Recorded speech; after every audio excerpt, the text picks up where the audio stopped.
Good morning, students. Welcome back to the course of Software Testing Techniques.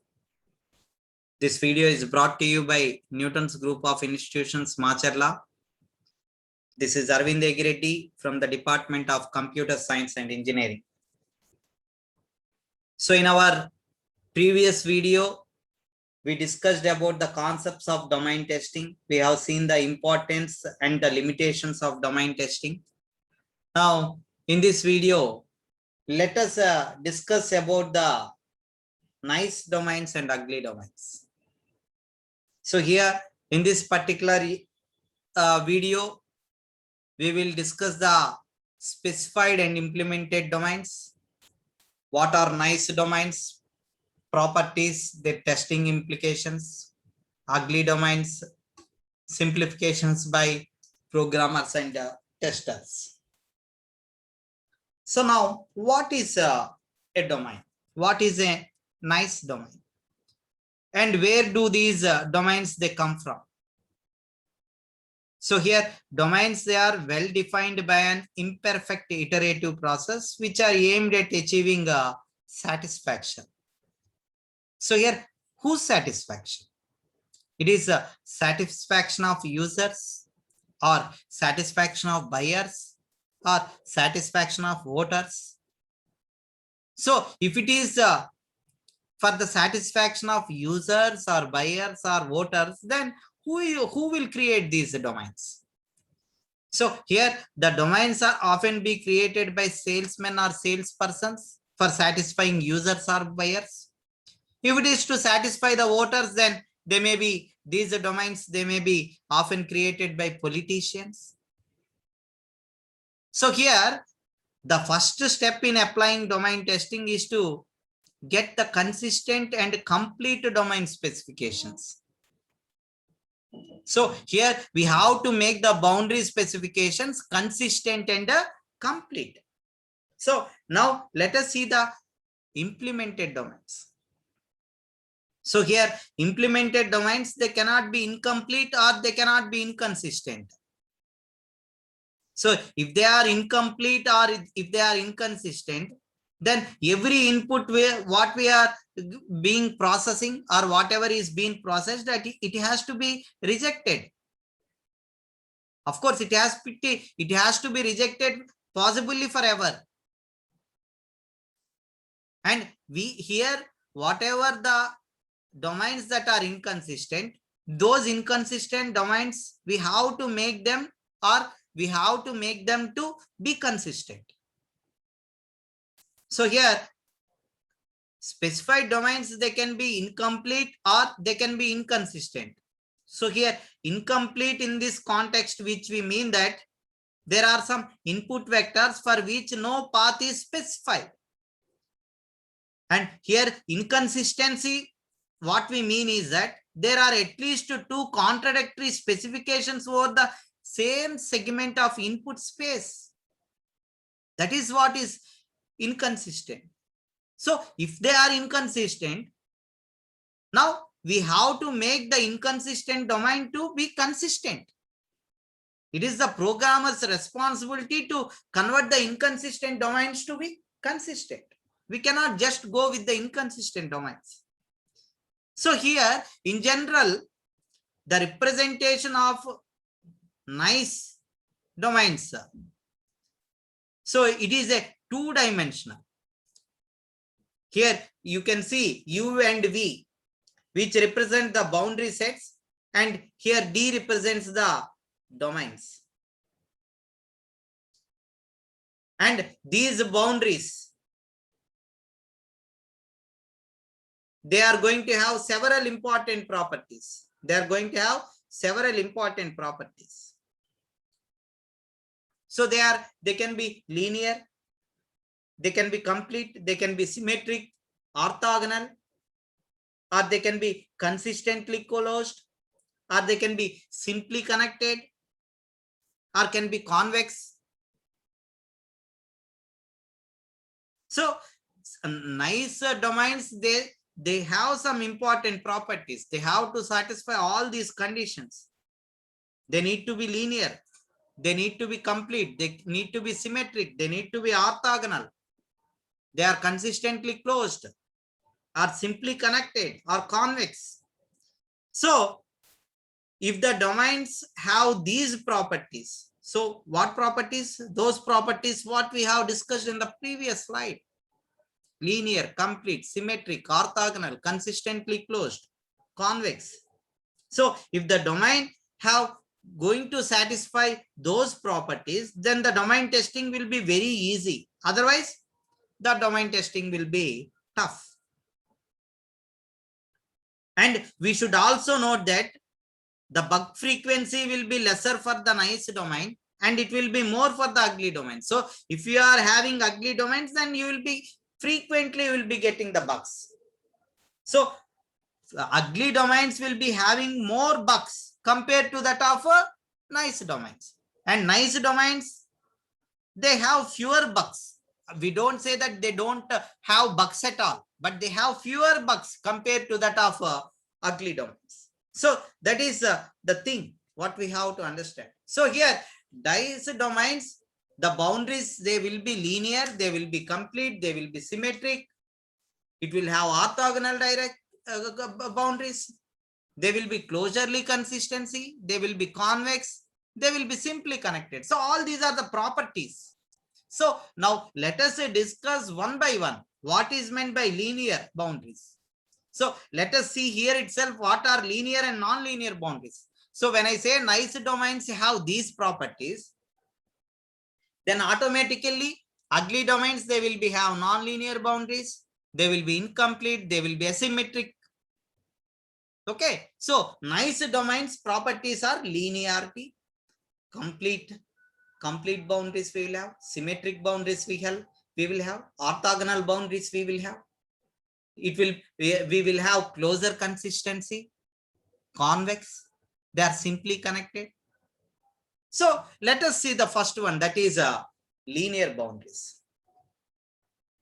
So nice domain boundaries they are being defined by linear equalities or equations. So nice domain boundaries, they are defined by linear inequalities or equations. So here the impact of testing stems from the fact that it takes only 2 points to determine the straight line, and it takes 3 points to determine the plane, and in general n+1 points to determine an n-dimensional hyperplane.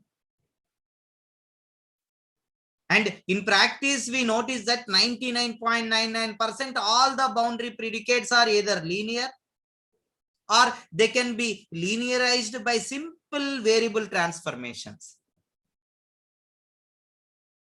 So in general, 99.99% all the boundary predicates, they are linear. If suppose if they are non-linear, we can convert them to, we can linearize them. Non-linear boundaries can be converted to linear boundaries by using simple variable transformations. So from this, we can say that linear boundaries, which are more frequently used than compared to that of non-linear boundaries. And we also can linearize the non-linear boundaries by using simple transformations. Okay, so now let us see the second property, that is complete boundaries. What do we mean by complete boundaries? So complete boundaries are those boundaries which does not have any gap between them. And here nice domain boundaries, they are complete boundaries because they are going to cover from plus infinity to minus infinity. So incomplete boundaries are those boundaries which consist of gaps between them. That is, they are not covered in all dimensions.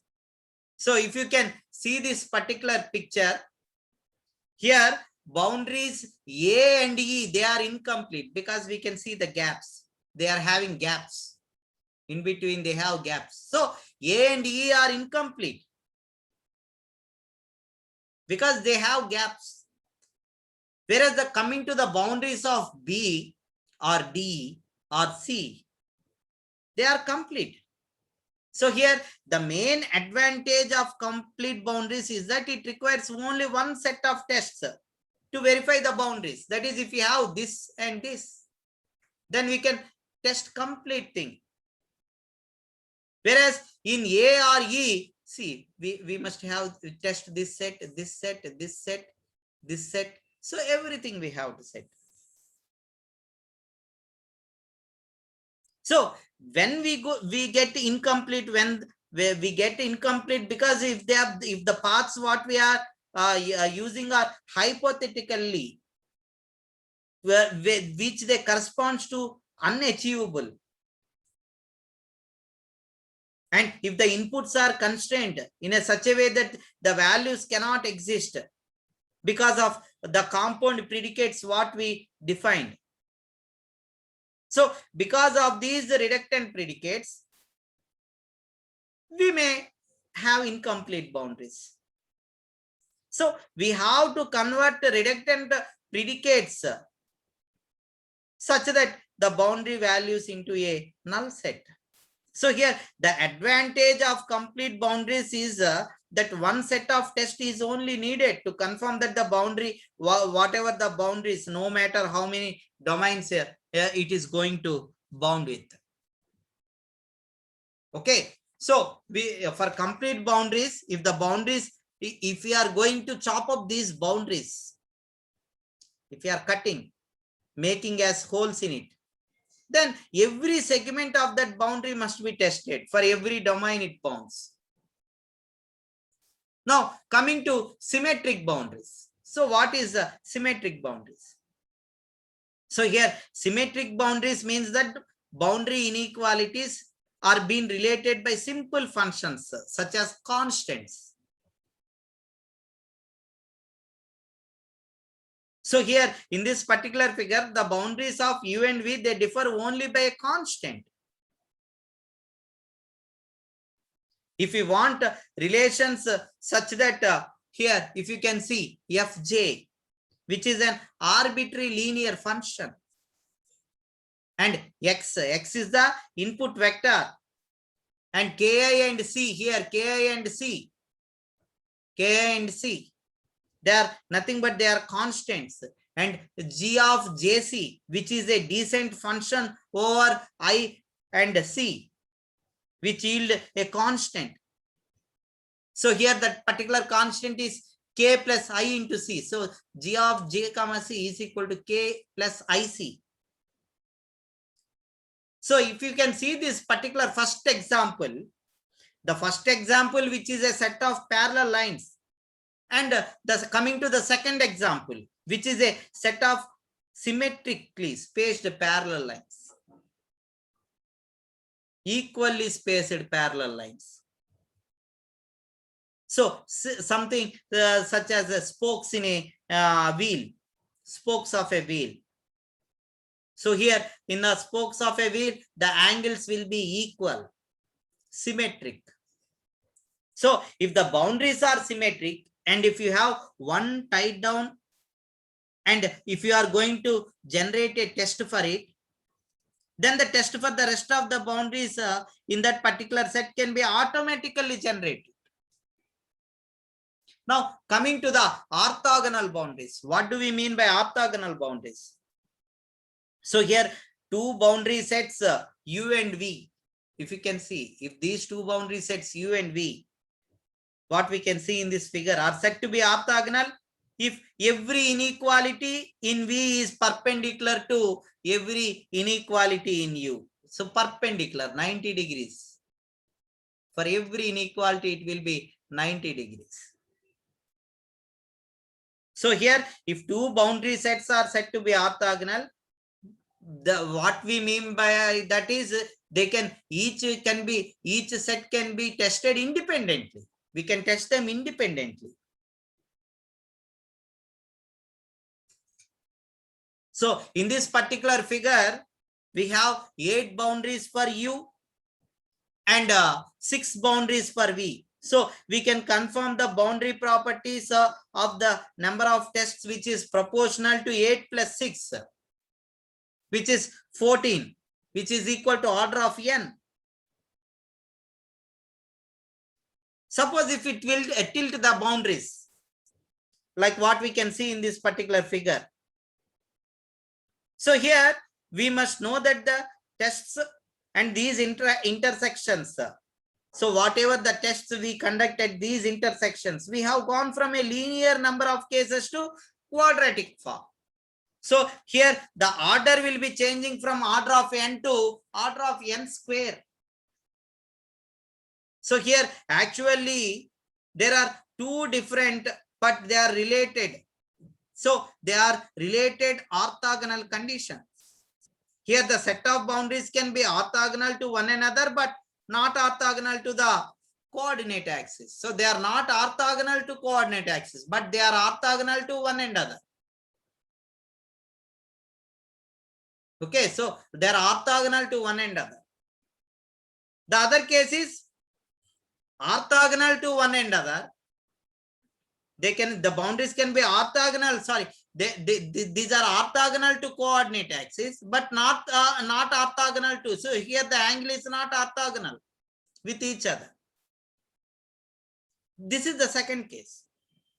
Now let us see. But in that case, then the order will be order of n square plus order of.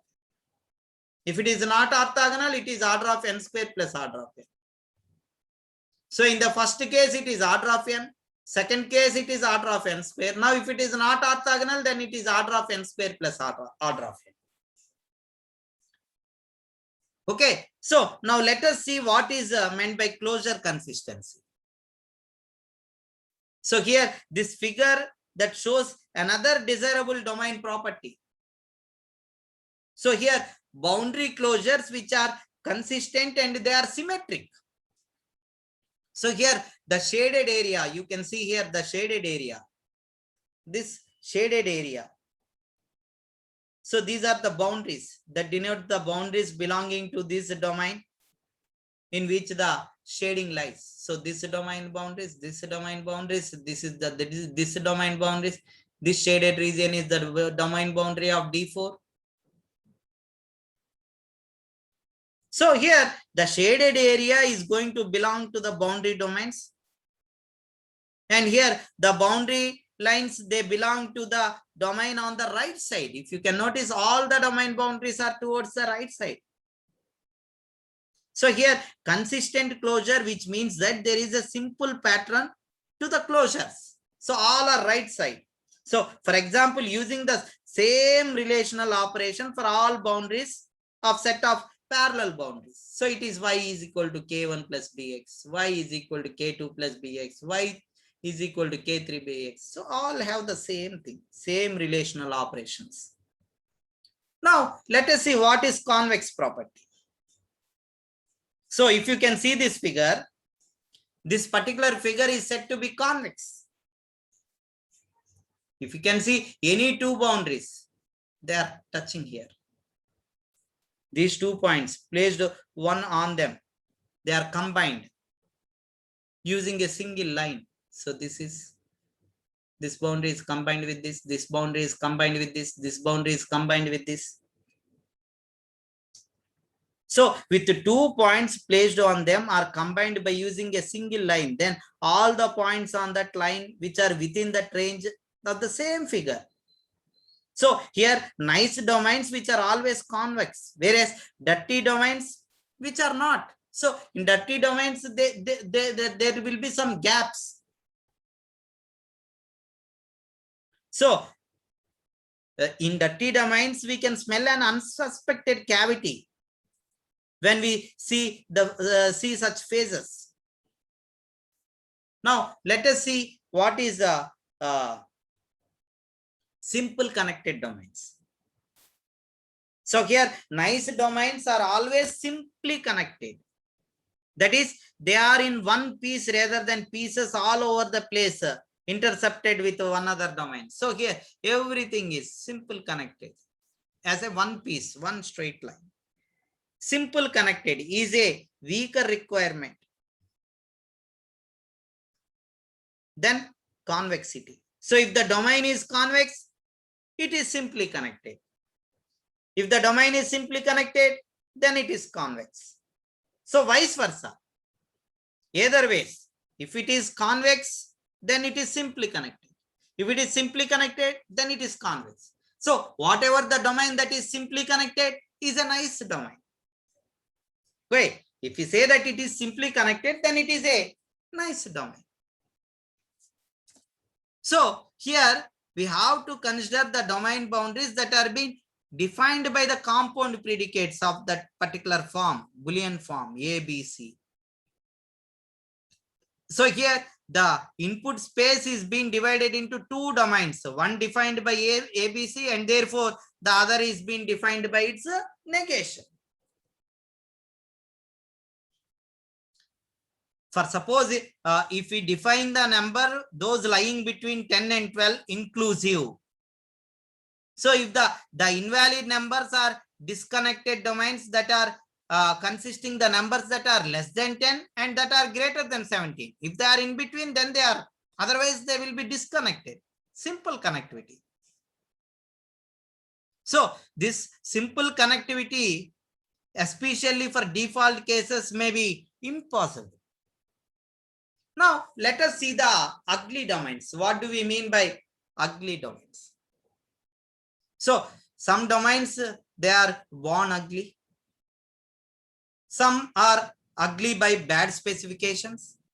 So by birth itself, some domains are bad domains.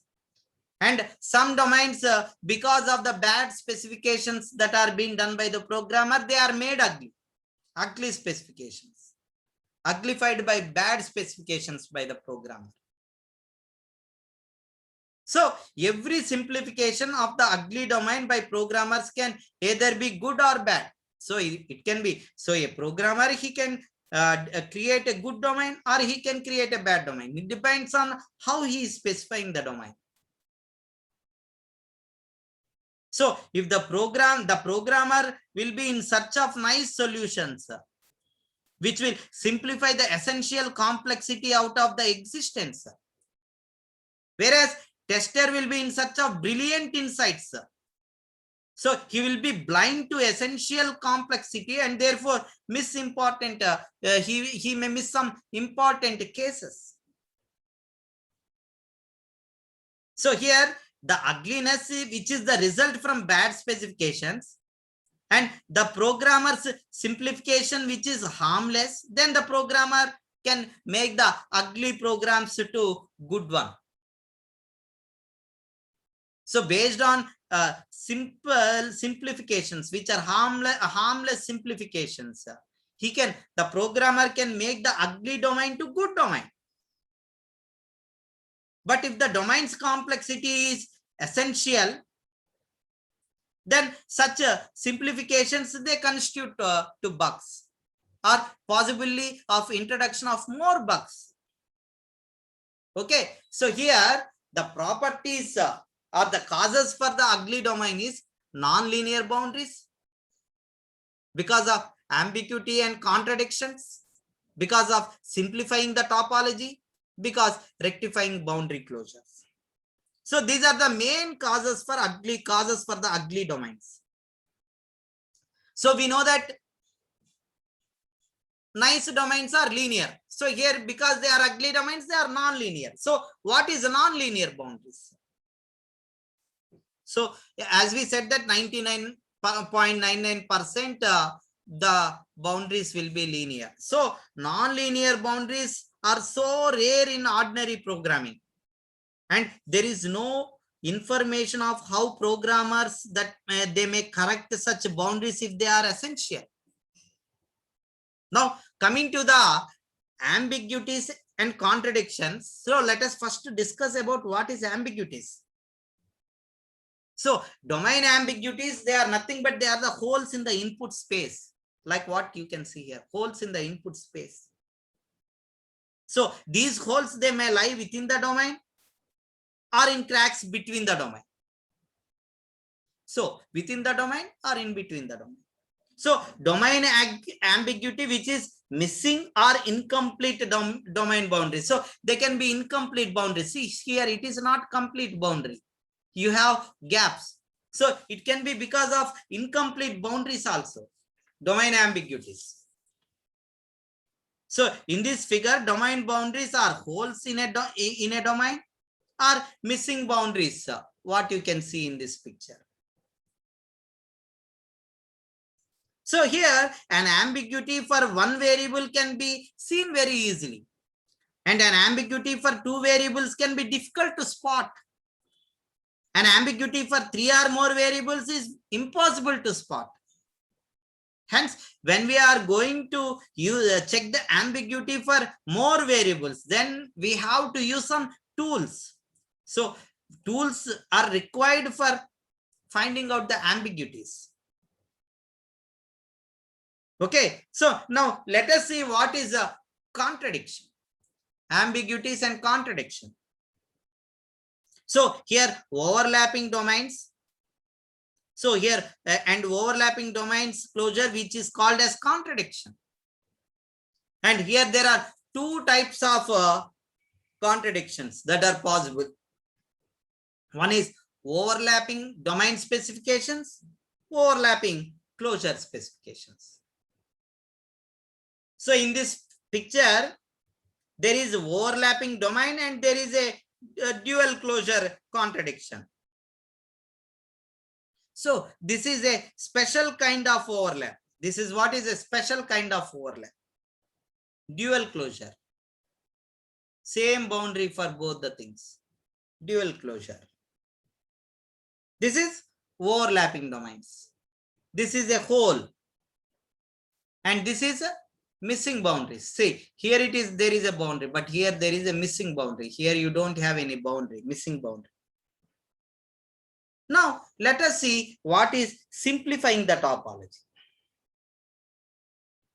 Here the programmers and testers' reaction to complex domains is the same. So they have the same expression. If you can see the expression, both the programmer and tester's expression will be the same, simplify.